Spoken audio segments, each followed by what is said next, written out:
अस्सलाम वालेकुम। ही सचल कॉलोनी रस्तो आहे फाटको ठहियो नओं रोड।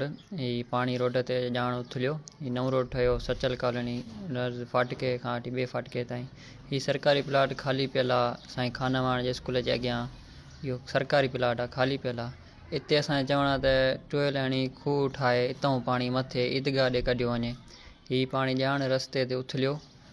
ही उथली पवंदो झटि, माना हाणे पाणी मथे रोड ते चढ़ण वारो आहे, छो त अॻियां पाणी बंदि आहे।